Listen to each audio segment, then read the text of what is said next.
বৃত্তি দিচ্ছে প্রবাসী বাংলাদেশিদের সেবামূলক প্রতিষ্ঠান স্পন্দন-অবি। যে সকল শিক্ষার্থী 2023 সালে এইচএসসি পরীক্ষায় পাশ করে বর্তমানে ডিগ্রি পর্যায়ের প্রথম বর্ষ অর্থাৎ 2023-24 শিক্ষাবর্ষে বিএসসি অনার্স কৃষি ও পশুপালন এর সব অনুষদ, MBBS, BDS, BSc textile engineering, BSc engineering, BA honours, BSS honours এবং বিবিএতে অধ্যয়নরত মেধাবী শিক্ষার্থীদের বৃত্তি দেওয়া হবে। এজন্য আগ্রহী প্রার্থীরা আগামী 30 সেপ্টেম্বরের মধ্যে আবেদন করতে পারবেন। 2022 সালে এমবিবিএস ও বিডিএস পাস করা শিক্ষার্থীরা এই বৃত্তির জন্য আবেদন করতে পারবেন। বৃত্তির পরিমাণ: বিএসসি সম্মান পড়ুয়া শিক্ষার্থীরা প্রাথমিকভাবে 1 বছরের জন্য এই বৃত্তি পাবেন। তবে একাডেমিক ফলাফল যদি ভালো থাকে তার উপর ভিত্তি করে 4 থেকে 5 বছরের জন্য এই স্কলারশিপ পেতে পারেন। 1 বছরে শিক্ষার্থীদের দেওয়া হবে 18,000 টাকা এবং এমবিবিএস শিক্ষার্থীদের পুরো কোর্সের জন্য 81,000 টাকা দেওয়া হবে। আর যে সকল শিক্ষার্থী 4 বছরের অনার্স কোর্সে পড়তেছেন তাদের জন্য 63,000 টাকা দেওয়া হবে। আবেদনের যোগ্যতা: এসএসসি বা সমমান ও এইচএসসি বা সমমান উভয় পরীক্ষায় চতুর্থ বিষয় ব্যতীত বিজ্ঞান বিভাগের শিক্ষার্থীদের ন্যূনতম মোট সিজিপিএ 9.60 থাকতে হবে এবং অন্যান্য বিভাগের শিক্ষার্থীদের ন্যূনতম সিজিপিএ 9.50 থাকতে হবে। দৃষ্টি বা শারীরিক প্রতিবন্ধী শিক্ষার্থীদের ক্ষেত্রে উভয় পরীক্ষায় চতুর্থ বিষয় ব্যতীত সব বিভাগে মোট সিজিপিএ 8.00 থাকতে হবে।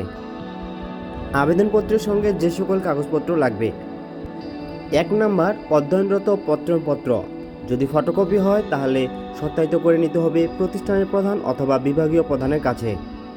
2 নম্বর সব পরীক্ষা পাশের মার্কশিট অথবা ট্রান্সক্রিপ্টের ফটোকপি, এগুলো অধ্যয়নরত শিক্ষা প্রতিষ্ঠানের শিক্ষক কর্তৃক সত্যায়িত করতে হবে।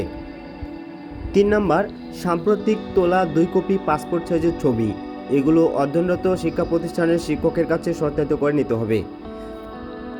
4 নম্বর আবেদনকারী কেন নিজেকে এই বৃত্তির যোগ্য মনে করেন তা 250 থেকে 350 শব্দের বর্ণনা একটি A4 সাইজের অফসেট পেজে স্বহস্তে লিখতে হবে এবং এটি আবেদনপত্রের সঙ্গে যুক্ত করতে হবে।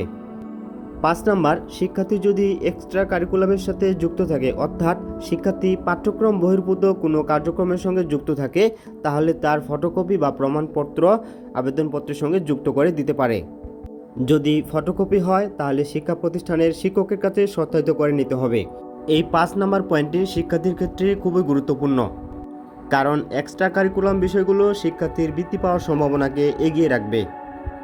6 নম্বর শারীরিক প্রতিবন্ধী শিক্ষার্থীদের ক্ষেত্রে সমাজসেবা অধিদপ্তর কর্তৃক সনদপত্রের সত্যায়িত ফটোকপি আবেদনপত্রের সঙ্গে জমা দিতে হবে।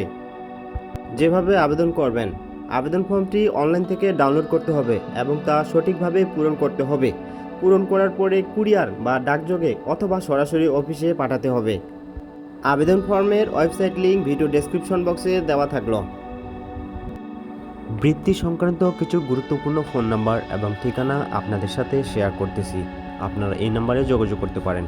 ভিডিওটি দেখে যদি উপকৃত হয়ে থাকেন তাহলে চ্যানেলটিকে অবশ্যই সাবস্ক্রাইব করবেন এবং লাইক কমেন্ট করতে ভুলবেন না। ভালো থাকবেন, সুস্থ থাকবেন।